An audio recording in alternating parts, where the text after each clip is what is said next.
Hemen da musika zuzenean telebista saioaren 78. atala. Aste honetako lehen erreportajea grabatzeko Azkoitiko Matadixen egon gara, Ibon RG musikaria ezagutzeko. Hilzara disko bikoitza kaleratu berri du musikari bizkaitarrak, eta gu bere unibertsoan barneratuko gara. Izbitan atalean Andoni Tolosa Morau musikaria ezagutuko dugu gertutik. Bere gustuko diskoak, aretoak eta bere bizitzako kontzertuen berri emango digu laburrean. Honekin guztiarekin batera, musika albisteak.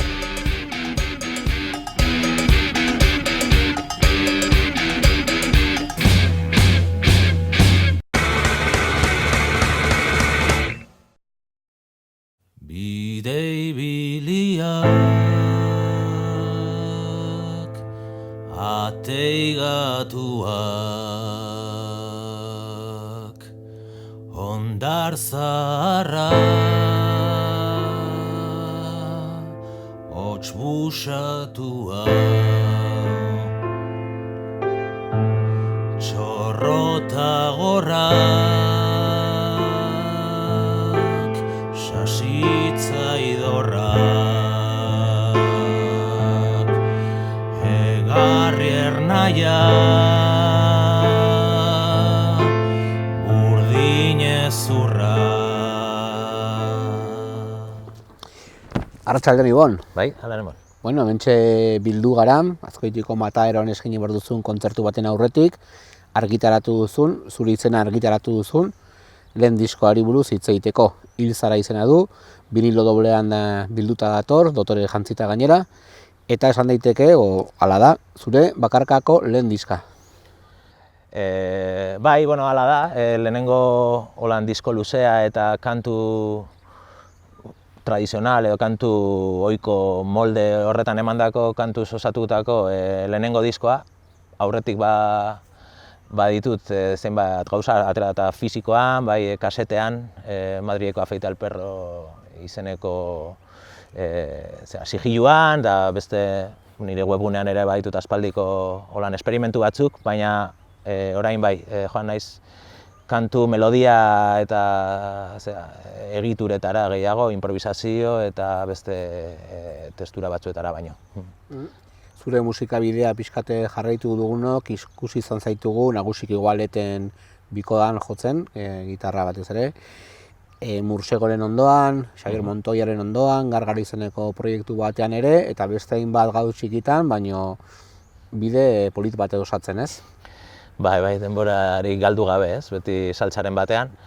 Eta, bueno, hala jarraitzea espero dut, ez baditut, bueno, gaur egun beste adar batzutan ere ibiltzen naiz, Txaranga Urreta Bizkaia izeneko fanfarri esperimentalean, adibidez, edo, bueno, eta proiektu berriak hasteko prest, bai.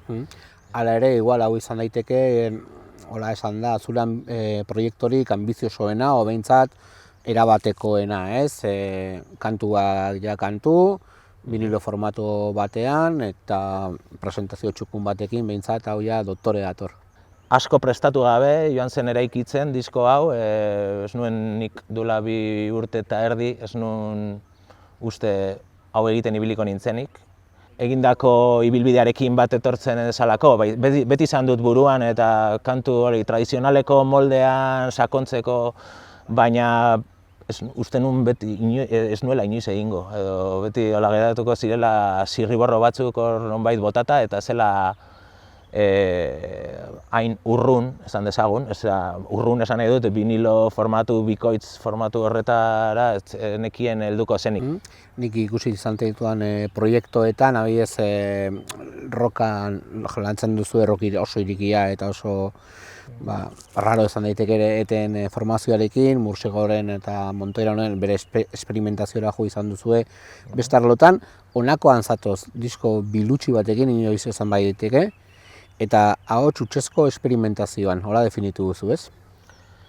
Bai, bueno, nik uste dut esperimentazioetatik heldu naizela horra. Diskoa ez da agian hain esperimentala, baina esperimentazioak zipristindu egin ditu kantu horiek.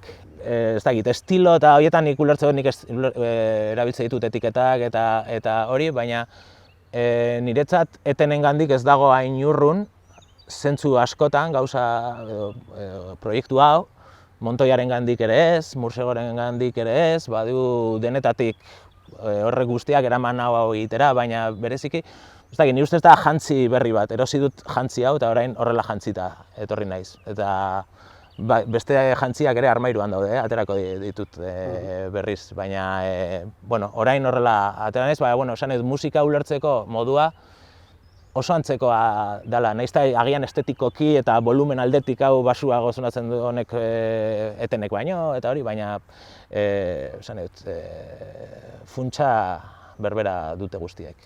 Esan hil egin zaren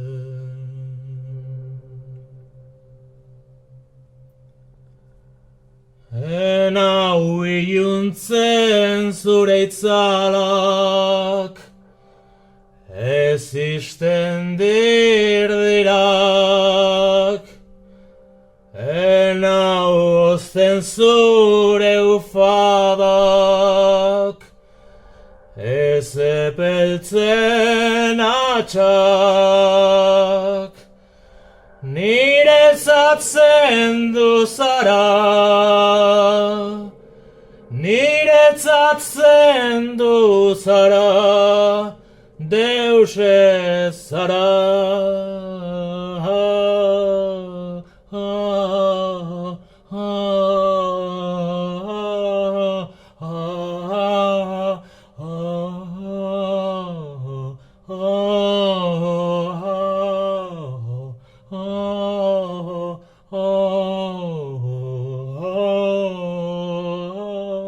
Disko honetan topatuko duguna da, zu bakarrik, zure ahotsarekin, lehenengo biniloan eta bigarren biniloan, zu bakarrik, ahotsa eta pianoarekin, ez? Hori da diskoaren estruktura.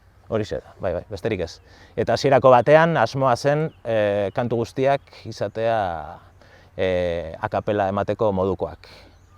Baina, berriz ere kasualitate horiek eraman ninduten, halako batean kanta bati pianoa jarri nion, gero ezin nion kendu, eta hurrengo kantu batzuei eman nien aukera pianoaren iragazkitik pasatzeko. Beste batzuei ez nien aukera eman zikiera. Osea, ez dakit ondo geratuko lirateken pianoarekin, edo beste batzuei ez diet aukera hori eman. Eta horrela joan zen, nahi gabe ere, edo ez dakit, aurre ikusi gabe ere, joan ziren, bi ideia bezala, nahiz eta kantu molde berberak izan, 16ak, 8 eta 8 horiek, baina batzuek, hasi ziren taldekatzen, eta gero ez nion ikusten disko bakar batean biltzeko modurik, teknikoki ere ez. Eta orduan horrek eraman gintuen ere, formatu honetara. Ahotsa musika tresna bezala definitzen duzu, edo ahotsa da besterik gabe? Edo nolabait esateko melodia da nire ustez importantena eta ahotsaren bidez ematen dut melodia hori. Eta, baina, uste dut ahotsa baino importanteagoa dela melodia eta beste gauza batzuk. Eta agian orain arte ez diote erreparatu hori horrela. Uste dut ahotsa dela, kasu honetan bilatu den bilustasun hori, baina izan ziteken gitarra espainol bat, melodia horiek egiten. Baina, ez dakit, ere tradizio batetik eta nator, eta ez dakit horrek eraman nau horrela pentsatzera kantu hauek. Eta, eske horregatik diot, letrak ere ez nuen uste sartuko nienik, eta horregatik melodia da berebiziko garrantzia duena. Eta, ahotsa baino lehenago nik uste melodia dela. Letrak aipatu dituzu eta kantu horren biluzia datorrenean ahots soilez abestuak daudenean, zelako garrantzia hartzen dute hitzak? Gehiago, edo melodiak igual irabazten die, edo nola kokatzen dituzu disko honetako hitzak eta zein parte daukate diskoan? Hitzak beti dira, egin izan dituanean, kanturen batek ez du hitzik eta hasierako asmoa zen batek ere ez izatea hitzik, bada egiten duan azken gauza. Eta horrela izatea nahi dut, edo, esan nahi dut, azkenengo Claro, baina nahi diot horri ere eman garrantzia, nahi ditut urrats guztiak, nahiz eta hori azkenengoa izan, nahi diet guztiei garrantzia eta gauzak, ez dakit, tajuz egin, eta horregatik sufrimendua ez dut esango, baina asko kostatzen zait hitz bat aurkitzea, esaten duzunagatik, biliztasun oso handia dagoelako, orduan hitzak hartzen du garrantzi, ageriago agertzen da, eta orduan nire borroka da esan nahi horrek eskentzea melodiari edo kantuari garrantzia. Edo eskentzea guztiz, garrantzi pixka horrekin irabazi aldu melodiak ere bai. Orduan oreka horretan ez dago formularik horretarako, baina bai, lan handia da, beti esaten dut hori, kanta bat egin dezakeala, ez dakit, egun batean ez, baina bideratu samar utzi dezakela kanta bat egun batean edo aste betean, baina hitz bat idazteko beharko ditut, eta hori, orain badut kanta berri bat buruan, oso egituratua, oso amaitua nire buruan, eta banabil edozein momentutan etortzen zait hitz bat, eta ondo geratuko da hori, ala ez, eta horrekin nabil borrokatzen oraintxe bertan.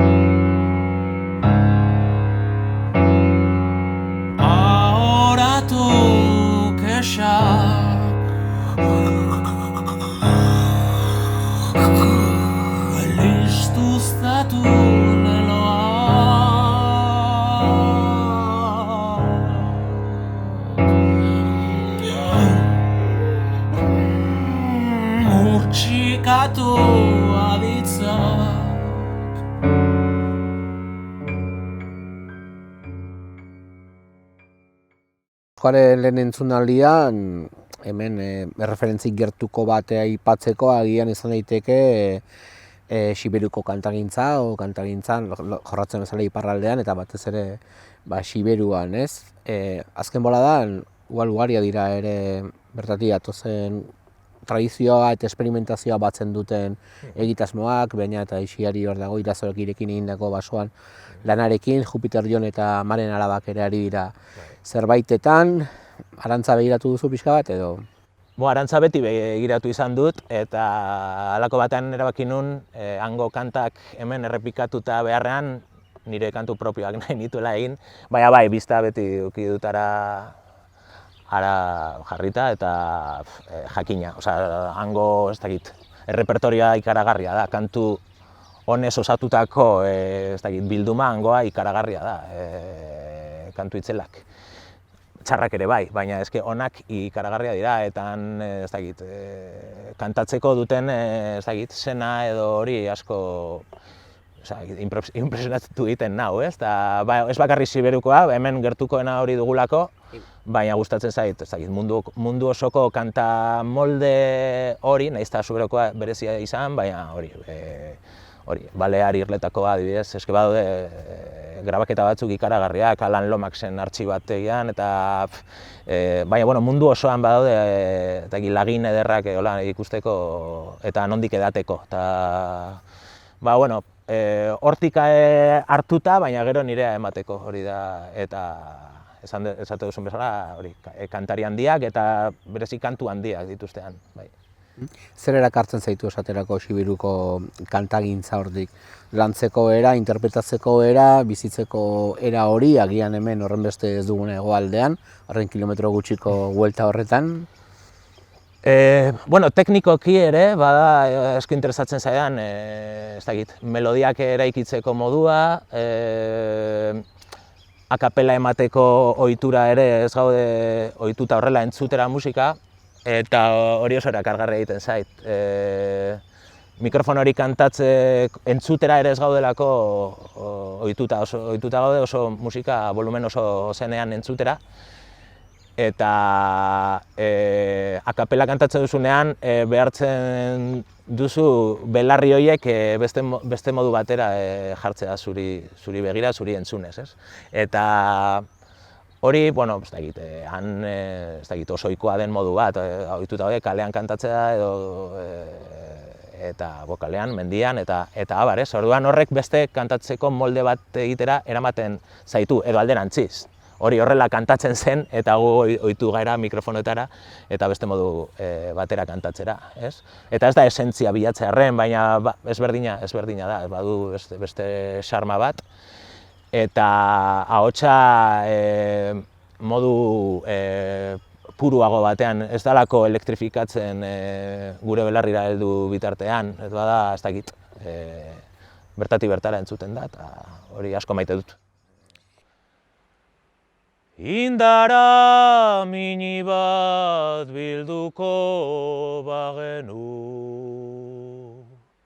Solazpiko itzala laztantzeko, ez ginateke salduko hain errez, indara mini bat bilduko bagenu, gure esku maiztuak usaintzeko, ez ginateke ahaztuko hain errez, belauniko erauzita kolorez, larara, larara, larara, larara, larara,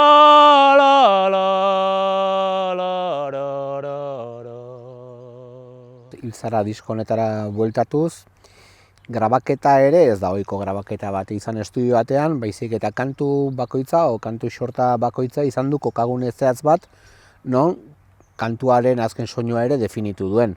Kantu batzuk grabatu izan dira kobazulo batean, beste batzuk grabatu izan dira bunker batean, eta beste batzuk ja, Eibarko musika eskolan, pianoarekin batera egindako kantak nagusiki.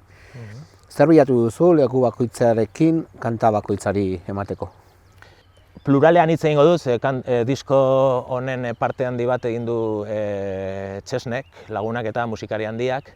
Eta berarekin kantuak entzunez eta etenen azken diskoa berak ekoitzi zuen eta argi nuen berarekin lan egiten jarraitu nahi nuela.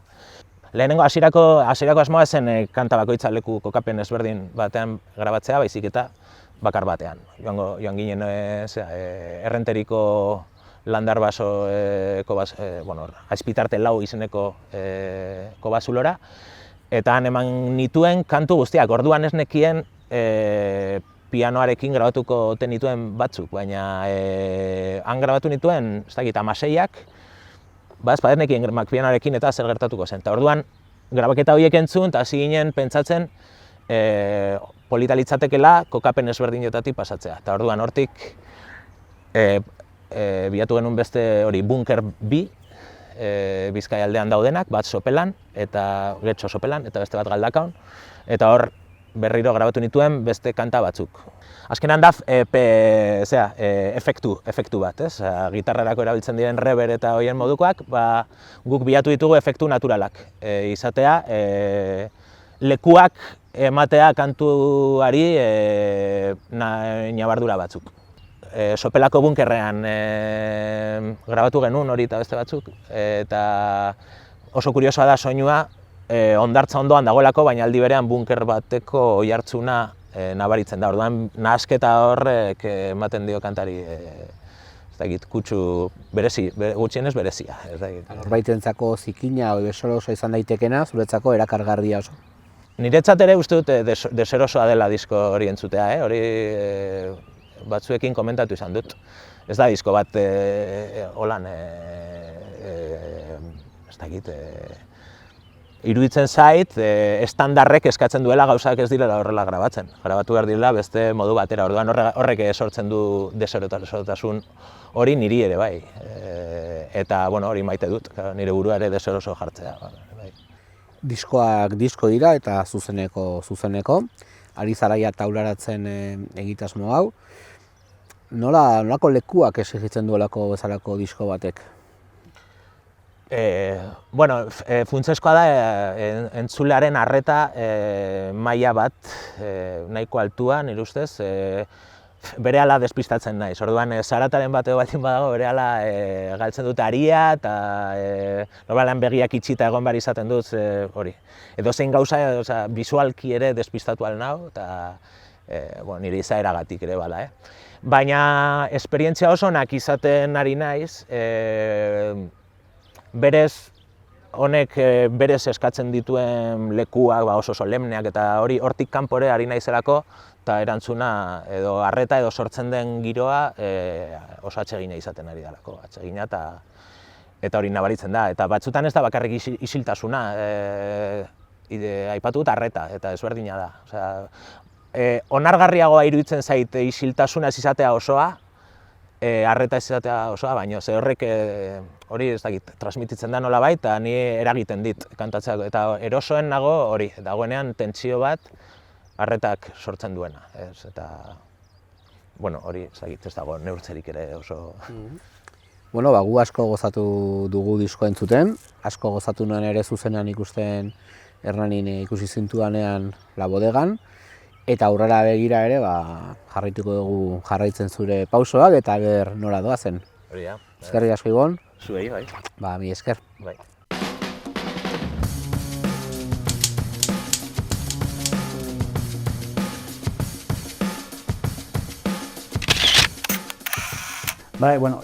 Edozein unetan galdetuta ziur aski beste talde ezberdin bat edo izen ezberdinen bat aipatuko nuke, baina une honetan asko entzuten ari naiz Je Vagabonds izeneko bikote irlandar bat, herri musika lantzen dute, eta daukaten nolabait alderik aipagarriena da pixka bat topiko musika irlandarraren topikoetatik ihes egin eta 60. hamarkadako musika berriaren erroetara jotzen dutela, eta orduan oso lan freskoa egin dute. Disko pare bat dituzte eta oso freskoa dira biak. Hori bai dela benetan zaila, zuk esan bezala. Aipatzeagatik Teleferik beste bikote bat, kasu honetan Paris eta Libano, Paris eta Beirut arteko bikote bada, eta orduan rock arabea lantzen dute. Eta orduan Blood Orange Syrup du izena bere, oraintxe kaleratu duten diskoak eta benetan merezi du. Kantuarena orain ere oso gustora entzuten nintzen, olako pop zartako bada. Felix Brothers talde estatubatuarraren Salvation Army Girl. Benetan bada pop rock olako traliazo bat. Aipatuko dut klasiko bat, igual topiko ere badana, baina zen Buddy Guthrie gitarran idatzita zeukana, eta Buddy Guthrie gitarran idatzita zeukana hau ez da. Arma honek faxistak akabatzen ditu.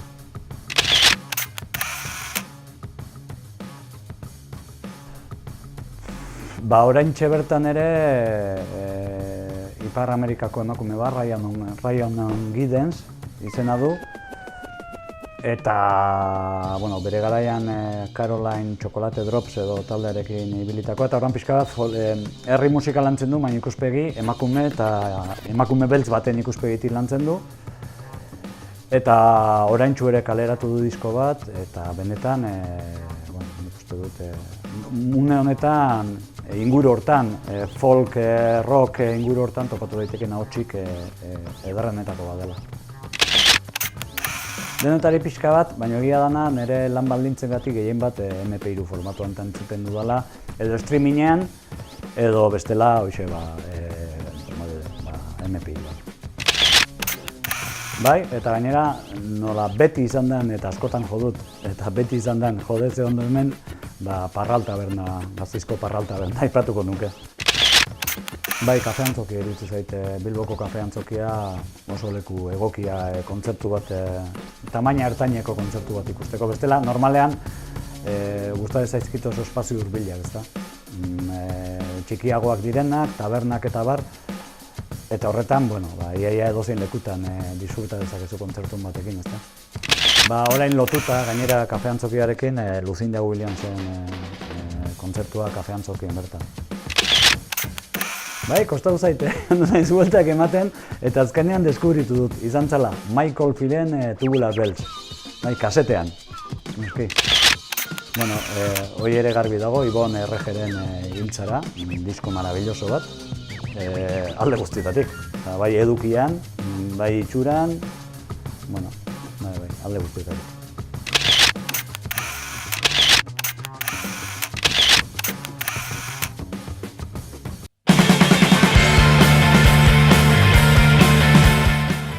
Maiatzaren 25 eta 26an ospatuko da aurtengo Usopop Festivala, Lapurdiko Sara herrian, Lizarrietako gunean. Aurtengoa 10. edizio izango da, eta antolatzaileek adierazi dutenez, formatu honetan egingo duten azkenekoa ere. Urtero handitzen joan den jaialdi xume bezain ederra da Usopop, musikaz kokagune ederrean gozatzeko aparta. Musikalki jaialdi anitza eta koloretsua da, indie etiketaren azpian, zabala eta askotarikoa. Aurten ere egitarau ederra prestatu dute antolatzaileek, Euskal Herriko zein nazio mailako artistak uztartuz agertokian. Musikari zerrendarekin hasteko, Asile Klub musika egitasmoak giro elektroniko eta beroak ekarriko ditu larun bat gauean. Efrin Manuel Menuk musikaria berriz, musikari bilia da. Musika talde anitzetan jardun eta gero bakarkako bidean dator, Pisin Star diskoaz. Josebe Irazoki bere lagunez inguratutariko da emanaldi honetan, bide huts zigilupean kreatu duen Zu altzara diskoa taularatzen. Anarik ere beroiko banda izango du lagun Usopop jaialdian, melodia sarkor eta poesiaz beteriko kantuak eskaintzen. Gisabo taldea zuzenen ikusteko aukera parte izango da honakoa, edertasunaren lorratzetan biluztu ginen diskoa berri ezagutzeko. This is This izenaren atzean berriz, Cat Steve, artista londrestarra dago, bere talde eta mainoarekin folk doinuak landuz. Irlandako Dublin hiritik dator Lankum laukotea, musikalki tradizioan ondi sendotutako sustraiekin, baino gaur egungo doinuaz. Madeleine taldeak berriz pasaren urteko disko interesgarrienetako bat sinatu zuen Zu ura izenpean, eta zuzenean ariko da igande arratsez. Azkenik, Lisistrata taldearen doinu oldarko eta intentsuekin gozatzeko aukera izango da ere, talde frantziarraren zuzeneko biziaz. Bi egunetako sartzeak dagoeneko eskuragai daude jaialdiaren atari digitalean.